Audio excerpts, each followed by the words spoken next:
couldn't join. So this is a session on using Intuit for Education self-paced and guided modules. My name is Tamor Ashkan. I am Strategic Partnerships for Intuit for Education. My colleague here, Dee, do you want to introduce yourself? Sure. My name is Denise Culkin, and I'm also a member of the Intuit for Education team working on the educator community, and I'm really glad to be here. Cool, great. Um, at any point, if you all want to jump in and ask questions, don't worry about interrupting me. It's totally okay. Um, we want to be able to get to everyone's answers and be able to help provide some competency on how to use this resource. So I'm going to share my screen, and we're going to go into intuit.com/education. So it's right up here. And drop it in the Zoom link. It's just intuit.com/education. Really easy. If you want to Google it, you can also Google it that way. This is the website. What I want to mention for teachers who are QuickBooks teachers, if you're looking for a QuickBooks education resource, that is here under Resources tab, QuickBooks. Right now, not all of the QuickBooks curriculum is in Intuit for Education, so you can find the additional one here. There's also ProConnect resources as well, but we haven't gotten so many of those requests recently. We're going to log in together up here at the top. Now, if you want to just look at the curriculum and not make an account, you can do that as well. There's no requirement for you to make an account to just look at the curriculum, but we're gonna, I wanna be able to show all the tools and use cases for Intuit Education, and for that I need to make an account. But to make an account, it's really simple. It takes 2 minutes. There's no payment fee for it. There's no requirements to pay anything or have your district or school pay for it. Anyone can make it. You can make it, your students, so your peers can make it. Your students will need to be invited by you to make an account. So that's just a disclaimer there. But educators and individual learners can easily make an account. So this is the website. At the top, you'll see to invite students, we need admin approval. Admin approval is so that you know that we're complying with FERPA laws and student data privacy laws for your state. So what we do is if you request here, they'll ask for a zip code. I'm going to do 22101. Let's do Langley. Let's do Chester Langley High School. Next. And to protect student data, we need admin approval. So you'll add your administrator's email here, send it, and then we send the email to them with the contract for them to sign. It's a really standard agreement. And this is so that you can invite students to your class to use our learning management system and assign lessons and activities to them.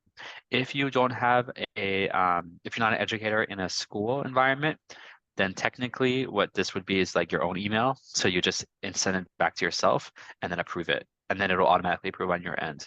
Teachers, I don't recommend you doing it this way. Please talk to your department head or your principal to get approval there. But if you're, let's say you have an independent project or you are homeschooling, then you just send it back to yourself. So now I'm going to show you that there are courses, simulations, calculators, and games. Those are the 4 big offerings from Intuit for Education. If you scroll down here, it kind of looks like Spotify or Netflix if you have that account, or Disney Plus. We've done it that way, so it's familiar to you and easy to navigate. You'll see at the left, there's educator community. We recommend joining that. That's probably how you found out about this event, professional development opportunities, and state standards. So we're going to courses. And the first thing I want to show you is this labeling, self-paced and self-paced entrepreneurship course. And there's no labeling here. So you're probably asking yourself, why is there no labeling here? Why are there labeling here? This is self-paced so that it's for an individual learner to go through.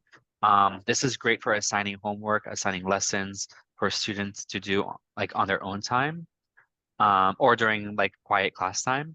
This is guided. So even though it doesn't have a label, technically this is the guided lesson. And this is something that a teacher does with their class. So it's not something you just assign to a person and walk away. You're doing it with the class and with the students together. The students can even do it as groups. And this is something they do on their own. So I'm going to go in here first, self-paced personal finance. And you'll see the label here again. And it tells you what this is for. It's designed to help students learn the skills they need to feel confident in financial decisions. It tells you they're 13 units and a semester long. And just so I go here just for reference, if I go here, this is 13 units, the same thing, semester long. It's just the way that the content is organized is different, but it's still like the same amount of content. It's just organized differently for a different use case.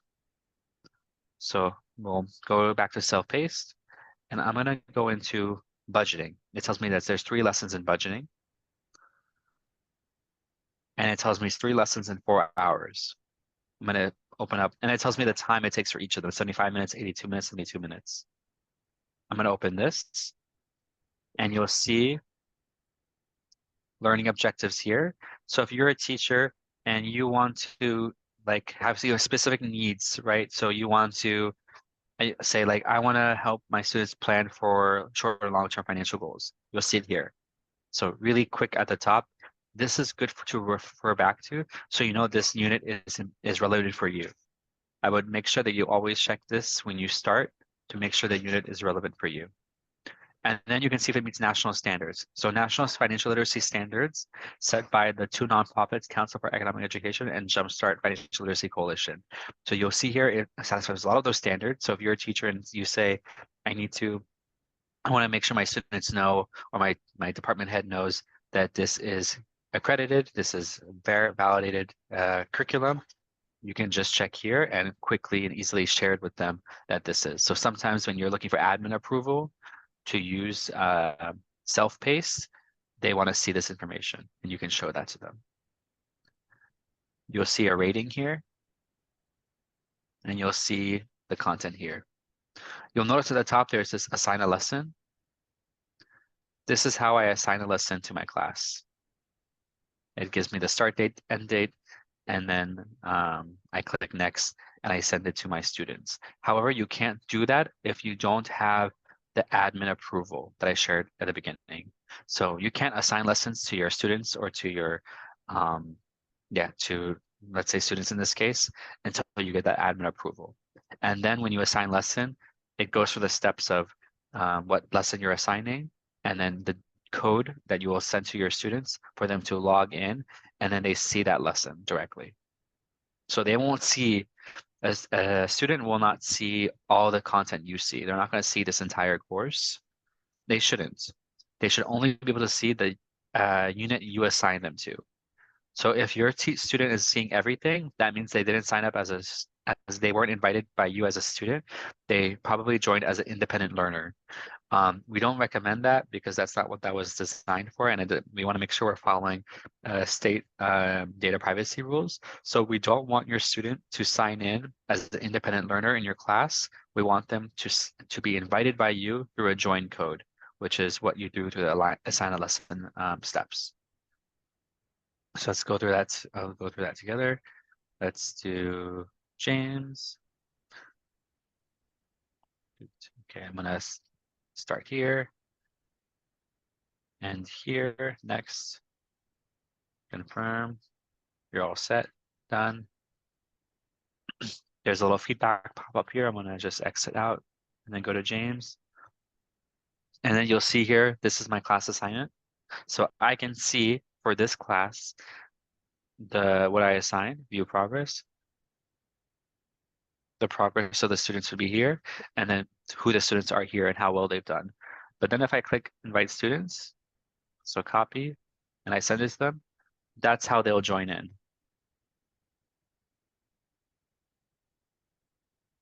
I'll show that again.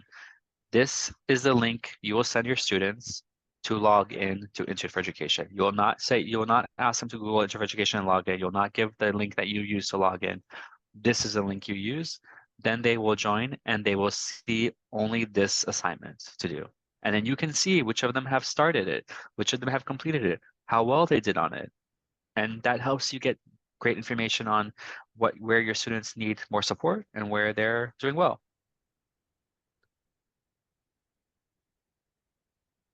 Yeah, and you'll see that's only chapter here. Let me go back to courses, self-paced. I'm gonna go to paying for college, and applying for student loans. And I'll share the same thing. There's learning objectives here. Make sure you read this before you assign it to make sure it applies to your objectives. Assign lesson. I'm going to do the same thing just so I show you what a second assignment would look like.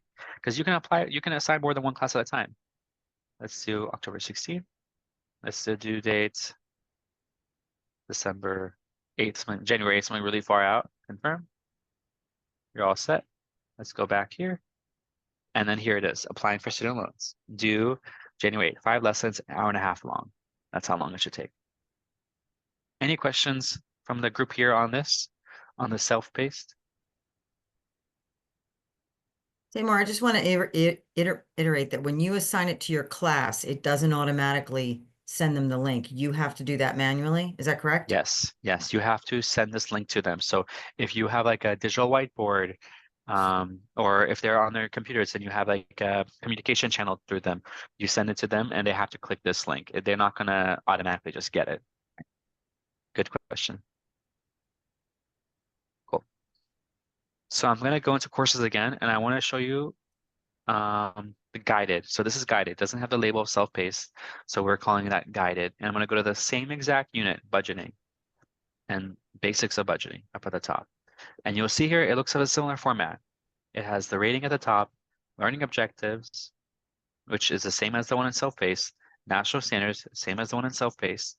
However, there's no assign a lesson because you wouldn't assign a lesson for this. This is something you do with the class. You don't just assign it to them.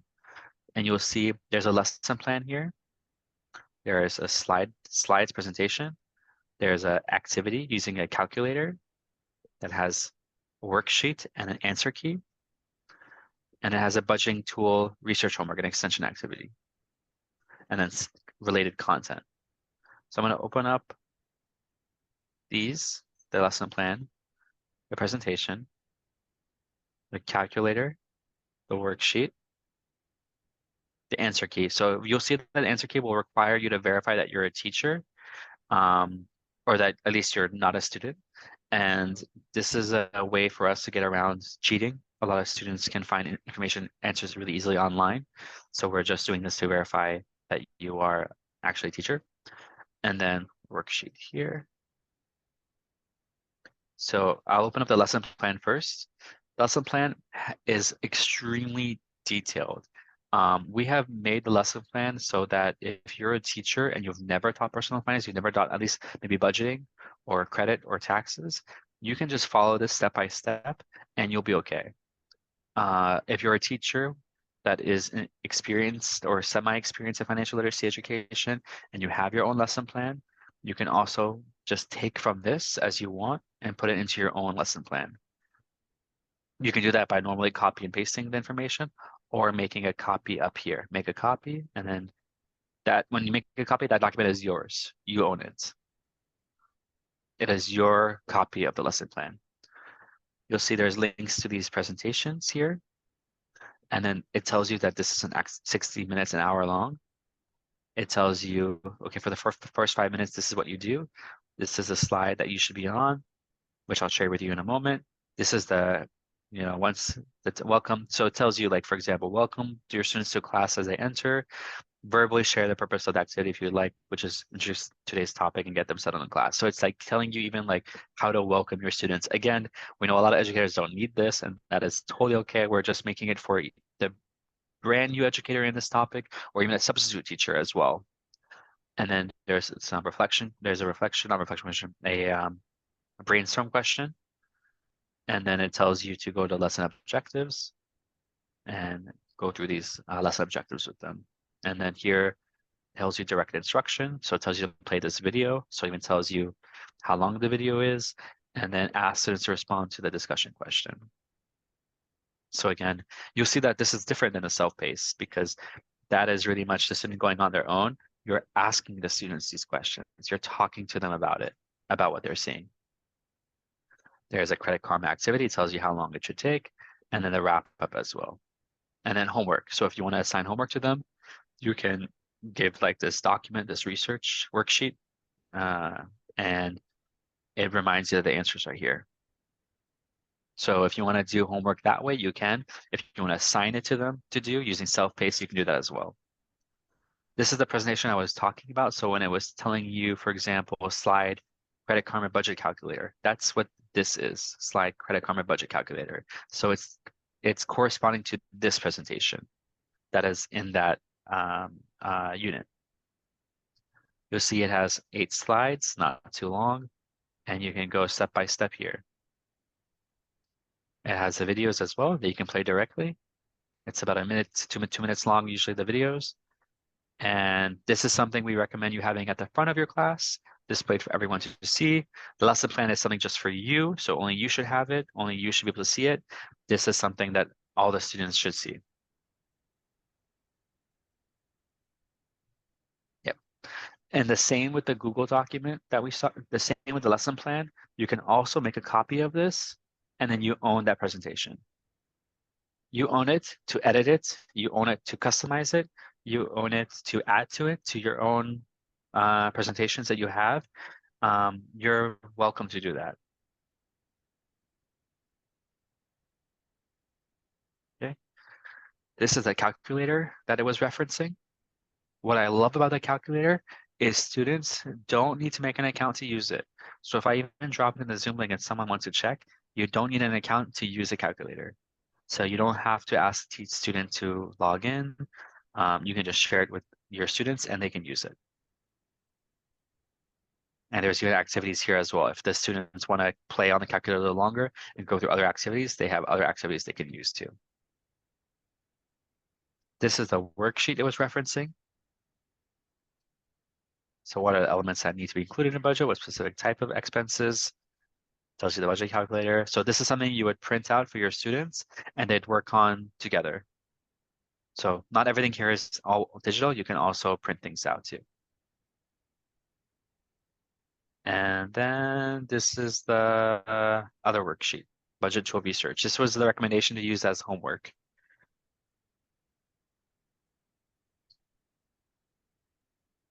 And again, the answer keys for both of these are here. So we're not expecting you to know all the answers for everything. You don't have to like try to do it yourself. I mean, you can if you want to go through that and see how well you do, but you can just get the answers here. Any questions on guided lesson? So the answer keys are not on the self-paced pages at all. They are not. Right. Yep. They're not. They're only in guided. Great. Let me go back to the home page. What I want to show you is a couple other things just really quickly. The simulations. So all the Intuit education simulations are here. TurboTax, QuickBooks, Credit Karma, and MailChimp. I mentioned to you that QuickBooks, these are some simulations, but most of the education curriculum of QuickBooks is not on here, but these are some of it. If you're a QuickBooks teacher and you're watching this and you want to do an introduction to QuickBooks, you can start here. If you're a QuickBooks teacher and want to go through like a longer in-depth course of QuickBooks within your bookkeeping or accounting class, then go back to the home page and use the QuickBooks resource I showed you. So I'm going to go back here just so I can call it out again. Under resources, this is what you will need here. Okay, because it has step 1, step 2, how to get started with QuickBooks Online. It has the certification study guide. It has online tutorials to watch the videos, a resource center, and the curriculum. Yeah, all the curriculum here. Okay, and it tells you lesson level 1, level 2, level 3. So a lot more in depth. If you're going to be using this, this is really good for intro to QuickBooks. This is if you're a real QuickBooks teacher and you want to get really in the curriculum, you would do it here. So unfortunately, it's not in the platform yet, but we will hopefully have it sometime in the middle of the year. And then what I want to also show you is here state standards. This is brand new. So if you're a teacher and you want to make sure that the content in this curriculum, in this platform aligns to your state standards, you just pick the state that you're in, let's say Florida, because I'm technically in Florida right now. And it tells you this is their financial attitudes and behaviors, and it tells you which lessons in Intuit for Education aligns to that. earning income, buying goods and services. So it even tells you which one is not covered. So if you are looking for buying goods and services, it is not covered in self-paced and guided. So you have to find other curriculum for that. But we are prioritizing making new curriculum that can align to more and more states' complete standards. Here is savings, using credit. Let me try to find something. Financial investing. Yeah, so that's all of it. Protecting and insuring. I would say like 85% of Florida's or 90% of Florida's requirements are found in Intuit for Education. Yeah, and we have that for every single state.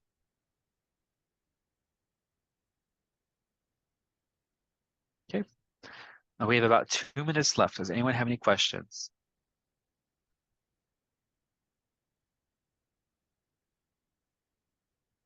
No, I see someone trying to join, but we're gonna log out soon. This is recorded, so I'm gonna send the recording to you all after this. Thank you so much for joining. I'm gonna also schedule more community events this month. And also always open to hearing more recommendations on what kind of community events you'd like us to organize. Okay. Bye, everybody. Bye. Thank you, everyone.